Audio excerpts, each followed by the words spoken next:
Olá, pessoal. Vamos aqui a mais uma lista de exercícios, né? Esse vídeo de resolução. Como sempre, para você baixar a lista, o link está aqui na descrição do vídeo, tá? Aqui afixado também no primeiro comentário, junto com o link para acompanhar aqui o canal por outras redes sociais, especialmente o Instagram. Então, se você ainda não segue, entra lá, porque quando eu posto alguma coisa aqui, eu aviso também no Instagram, então assim você fica notificado caso o YouTube não entregue aí as notificações para vocês, beleza? Pessoal, essa lista desse vídeo é uma lista de antiguidade oriental.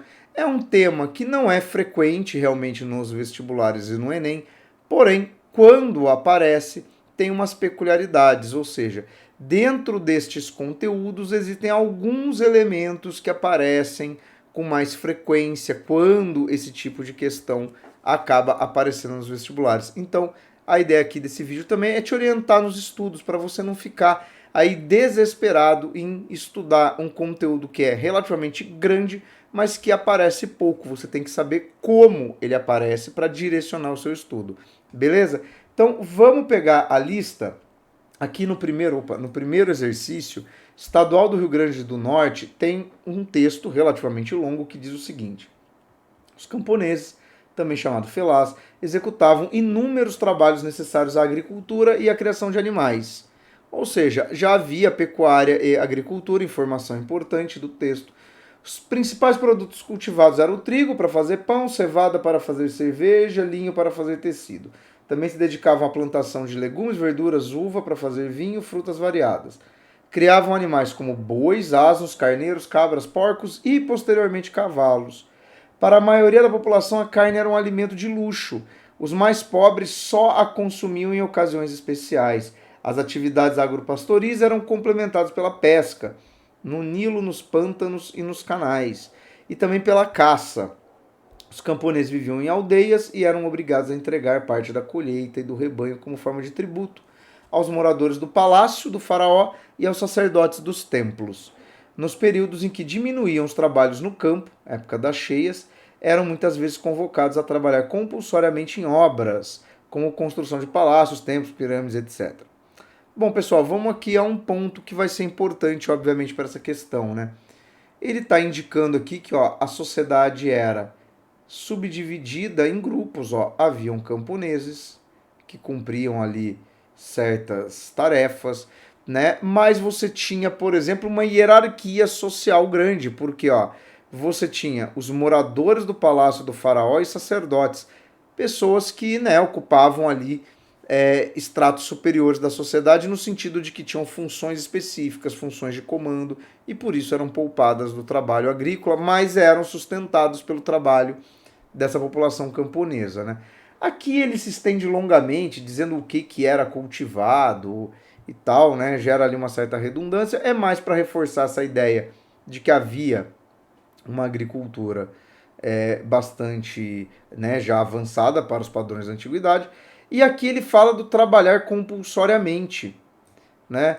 Que remete à ideia da servidão coletiva, né? Ou seja, de que essas pessoas, embora elas não fossem escravos, né, elas não fossem tidas como propriedade do faraó, do Estado ou de quem quer que seja, elas realizavam trabalhos para os quais elas eram convocadas em caráter obrigatório, ou seja, não era um trabalhador livre no sentido de que ele livremente adere a uma demanda, adere a um emprego, adere a uma determinada tarefa produtiva. Não, eles eram trabalhos compulsórios, ou seja, havia ali uma mão de obra forçada. Bom, vamos aqui para a resolução para ver que informações do texto seriam realmente necessárias para a gente fazer as alternativas. Bom, o Egito foi uma das principais civilizações que existiu, tendo sido responsável pelo desenvolvimento de diversas técnicas nas áreas da medicina, arquitetura e outras. A citação se refere a um modo de vida camponês egípcio. A partir dela pode-se afirmar que... Bom, então assim, primeira coisa, né? Muita informação desnecessária no texto, né? Mas ele está falando de uma coisa específica, que é a relação de trabalho dos camponeses, tá? Então assim, não precisava falar de todos os gêneros que são cultivados, mas a ideia é mostrar essa estratificação social. Porque olha lá, a vida do camponês demonstrava que vivia em uma sociedade nômade. Bom, não pode ser, porque se você pratica agricultura, A própria dinâmica da agricultura te força a ser sedentário, porque você vai ter que ficar naquele lugar em que você vai plantar, você vai cultivar, né, você vai fazer a colheita e você vai reiniciar esse processo. Ou seja, o nomadismo, ele tanto forçadamente interrompido pela agricultura, como é só a agricultura que possibilita o homem ser sedentário. Então não podia ser aqui a alternativa A. B. O Egito foi uma civilização sem necessariamente uma hierarquia social. Bom, mas o texto ele aponta a existência de hierarquias sociais, né? Nichos sociais, grupos sociais diferentes, então tá errado. Descreve um modo de vida camponês e uma civilização que possui estado forte e centralizado. Bom, aí é a figura do faraó, né? A ideia de um estado monárquico, né? Teocrático. Então aqui é a alternativa C. Alternativa correta, vamos ver a D. A sociedade egípcia era extremamente desenvolvida devido principalmente à produção de tecidos, que eram amplamente comercializados. Aqui um ponto importante, pessoal. Dizer que uma sociedade ela era extremamente desenvolvida é um pouco problemático, por quê? Porque aqui você está colocando um juízo de valor, coisa que os vestibulares tendem a evitar. Segundo que, desenvolvido segundo que critério? Porque produzir tecido e realizar comércio não é um parâmetro universal para dizer que uma sociedade é desenvolvida. Sempre que aparecer esse discurso de é desenvolvido, você tem que pensar assim, tá, mas ele está fazendo isso em relação a que parâmetro, a que métrica? E não é o caso aqui da alternativa, beleza?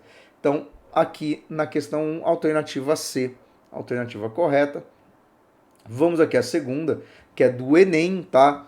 Tem um erro ali na data, né? É o Enem 2021 essa questão. Na Mesopotâmia, os frutos da civilização foram partilhados entre diversas cidades-estado. No interior delas, entre vários grupos sociais, se bem que desigualmente. Olha só, tá aqui apontando que a sociedade da Mesopotâmia, o Egito Antigo, também era uma sociedade de hierarquias sociais, né? Criava desigualdade. No Egito dos faraós, os frutos em questão concentraram-se quase somente na corte real e secundariamente nos centros regionais de poder. Se na Mesopotâmia o comércio cedo começou a servir também à acumulação de riquezas privadas, no Egito as trocas importantes permaneceram por mais tempo sob controle do Estado. Ou seja, na Mesopotâmia é uma sociedade que ela é hierarquizada, mas ela é diferente da do Egito, por quê? Porque na Mesopotâmia apareceu muito mais cedo a concepção de propriedade privada da terra, dos escravos e, obviamente, das riquezas produzidas dentro dessas unidades produtivas privadas. Tá? Então, olha lá. Um fator sociopolítico que caracterizava a organização estatal egípcia, no contexto mencionado, está indicado no. Então, vamos lá. O que dessas alternativas se refere a essa organização estatal do Egito, né? O Estado egípcio, o governo egípcio. Então, olha lá, nós temos atrofiamento da casta militar. Mas vamos lá, o texto não fala em momento nenhum sobre atrofiamento, ou seja, diminuição, né, encolhimento do grupo militar. Isso nem é mencionado. Qual é a condição desse grupo? Então, não pode ser. B. Instituição de assembleias locais. Mas no Egito não havia isso. Essa ideia de assembleia local está meio parecido com um sistema mais fragmentado, né? Eleição dos conselhos provinciais, bom, mas aí seria algo que remete a uma ideia de democracia, né, de sistema representativo, que seja. Fortalecimento do aparato burocrático, que vem a ser aparato burocrático? Os funcionários do Estado. O pessoal que escrevia, que fiscalizava as leis, fiscalizava a produção, organizava a produção, cobrava impostos, realizava obras, isso é burocracia. E esgotamento do fundamento teocrático. O que é fundamento teocrático? É quando o Estado é sustentado por um discurso de que ele é uma representação da vontade divina, o governante é divino, as leis são de origem divina, mas isso existia no Egito Antigo. Então a melhor alternativa aqui é a alternativa D, né? Por quê? Porque de fato o Estado egípcio ele era muito organizado e isso se devia à existência dessa burocracia. Então, questão 2, alternativa D. Vamos aqui para o outro lado da página 1 para fazer a questão 3. Ó, questão classicona, tá? Que é falado para que o Rio Nilo era tão relevante, né? Qual que era a sua serventia na economia egípcia, ó.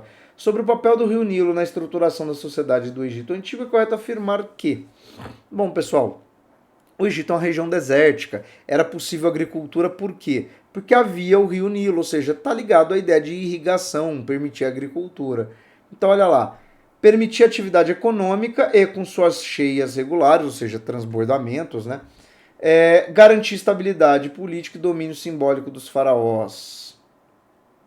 Então, né, a ideia de que o rio, pelas suas cheias, permitia a agricultura, permitia as atividades econômicas, isso mantinha aquela sociedade em funcionamento, né, e ali havia um domínio simbólico do faraó, porque, né, era visto ali como obra da intervenção divina do faraó? Pode ser.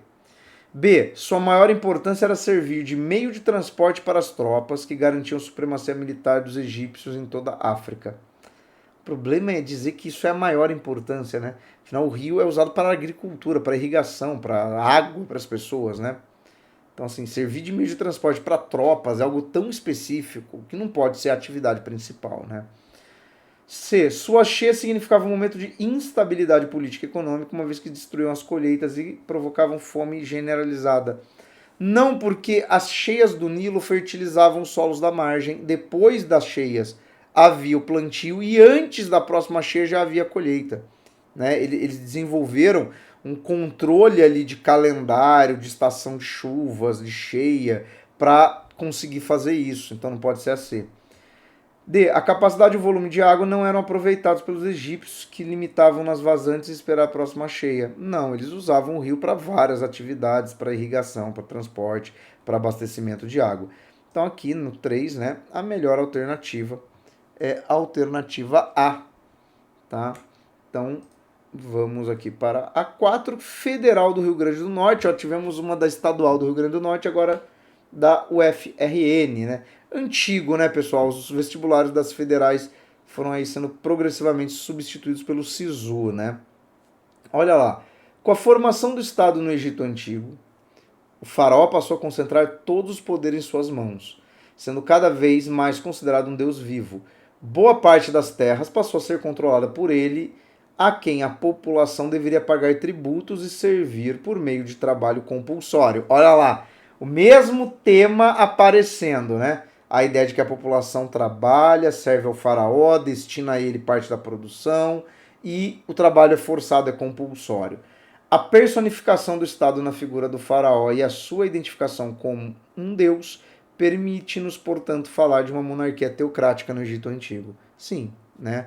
Vinculação entre o Estado e a religião. Vamos lá. Muitos estados nacionais no mundo contemporâneo ocidental orientam-se pelo ideal laico, vamos lá, o que é laico? Separação entre religião e Estado. E liberal democrático. Sim, eleições, sistemas representativos, tal. Diferentemente do Estado organizado no Egito Antigo, no qual predominava vinculação entre religião e política, que norteou a organização do Estado, originado com a unidade entre o Alto e o Baixo Egito. Pode ser, porque ele é teocrático, né? Ele tem um vínculo. B. Caráter autocrático. Olha que interessante. O que é uma autocracia? Usa-se muito isso para o Vladimir Putin. É esse regime personificado. É uma pessoa que governa, encarna nele. É um governo muito autoritário. Fundamentado pela teoria do direito divino dos reis, formulado por pensadores como Santo Agostinho e São Tomás de Aquino. Aqui o problema é anacronismo, porque Santo Agostinho e São Tomás de Aquino são pensadores cristãos, né, medievais, ou seja, muito para frente, e sustentaram a ideia de poder religioso, né, na Idade Média, mas que não são assim esses os grandes autores disso, e, né, seria anacrônico, porque não se aplicaria ao Egito. C. O papel desempenhado pelos sacerdotes na construção de uma proposta política que contemplasse interesses dos camponeses. Ah, sim, os sacerdotes do Egito eram defensores das classes camponesas, né? Era, sei lá, era o Lenin do Egito Antigo. Não, né, galera? Totalmente nada a ver isso aqui. Organização de uma diarquia teocrática, segundo os princípios postos por Amenófis IV, quando da implantação da reforma religiosa. Só que diarquia é quando você tem 2 reis. Isso é muito específico, né? E não é isso. Então, como o texto fala da questão teocrática, sem dificuldade, né, pessoal? Você responderia ali a alternativa A. Vamos aqui ao quinto, que é, olha só, a questão da FUVEST, amada por vários de vocês, né? A partir do terceiro milênio antes de Cristo, desenvolveram-se nos vales dos grandes rios do Oriente Próximo, como o Nilo, né, no Egito, Tigre e Eufrates, na Mesopotâmia, estados teocráticos, fortemente organizados e centralizados, com extensa burocracia. Uma explicação para o seu surgimento é... Então, explicação para o surgimento do quê?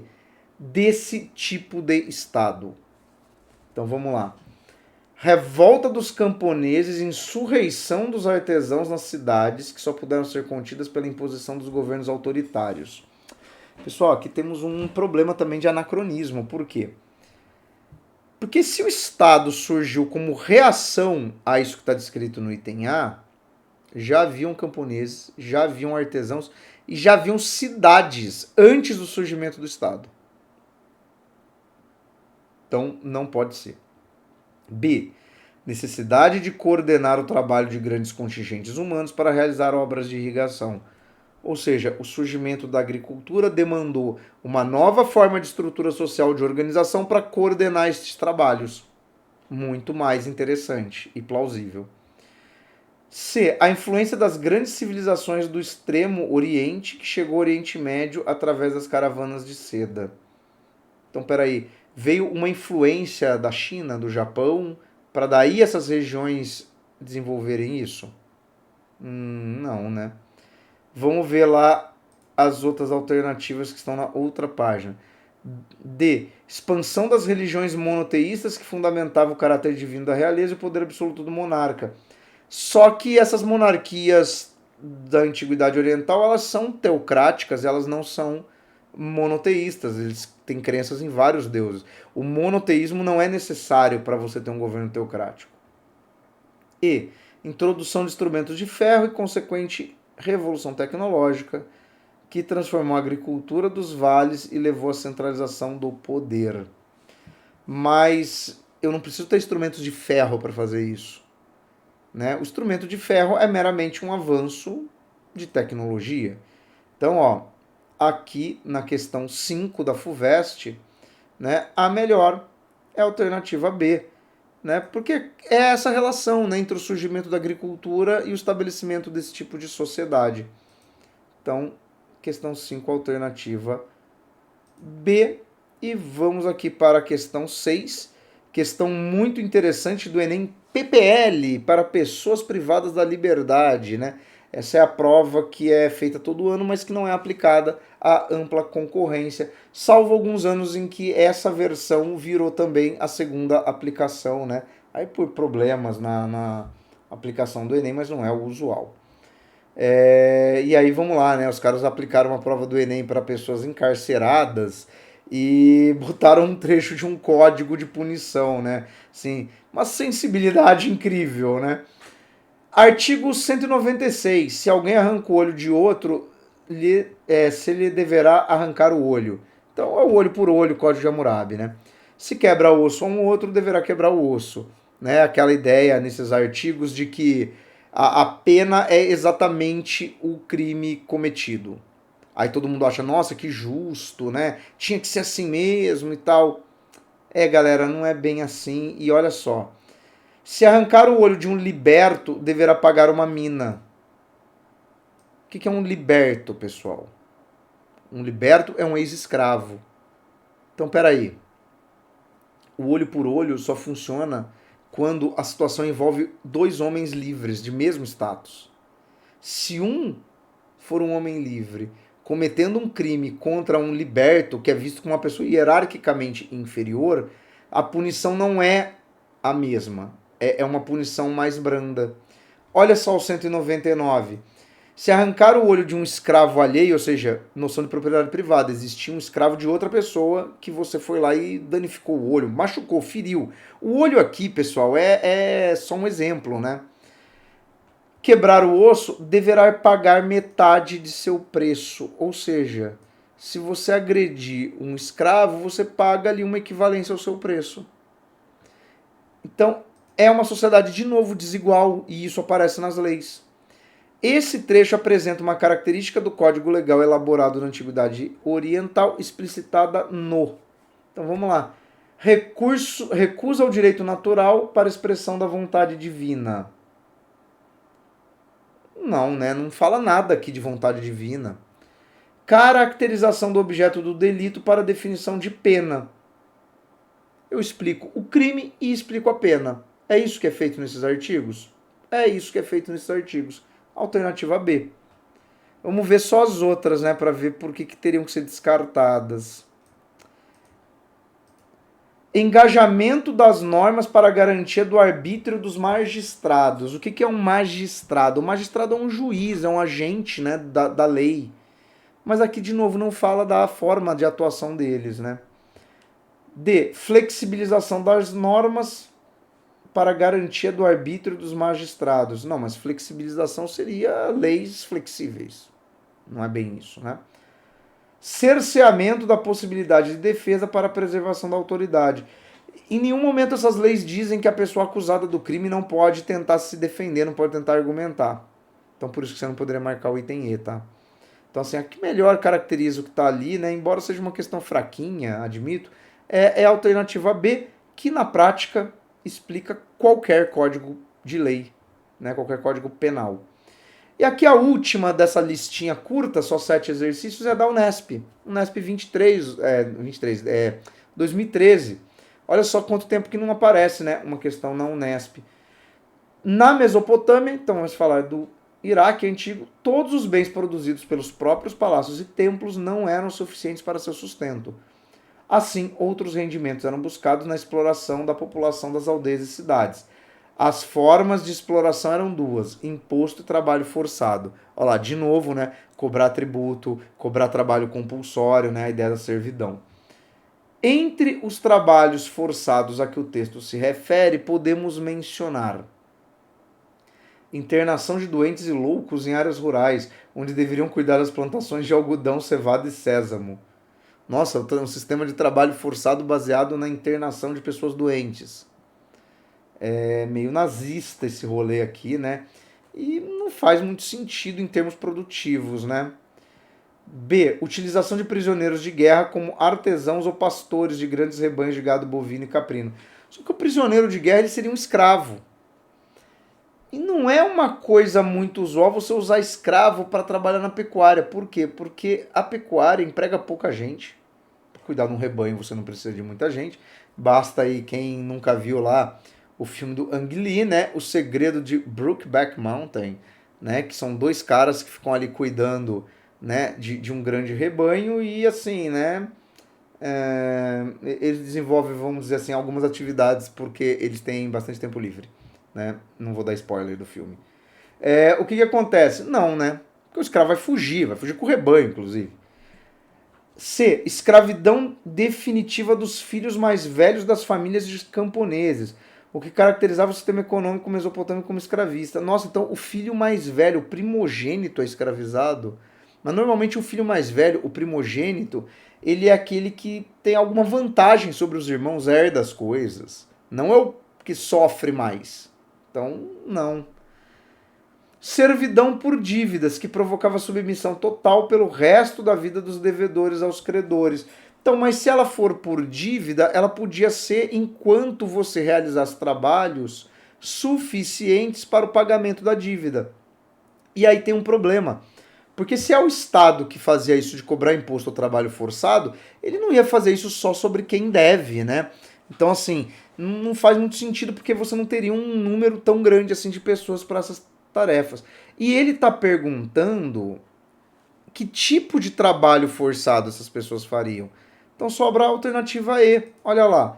Obrigação de prestar serviços devida por toda a população livre nas obras realizadas pelo rei, como templos ou muralhas. Por quê? Porque essas construções, essas obras eram compreendidas como algo da sociedade, não algo privado. Beleza? Questão que tinha que dar uma refletida aqui em todas as alternativas, né? Mas fica aí a alternativa E. E, pessoal, além disso, eu vou deixar aqui 2 links para outras listas, tá, de exercício, e aqui embaixo o link para você se inscrever aqui no canal. Então, ativa aí as notificações, deixa seu like e nos próximos vídeos você vai ser avisado quando eles forem colocados no ar. Belezinha? Então, bom estudo, pessoal, até o próximo.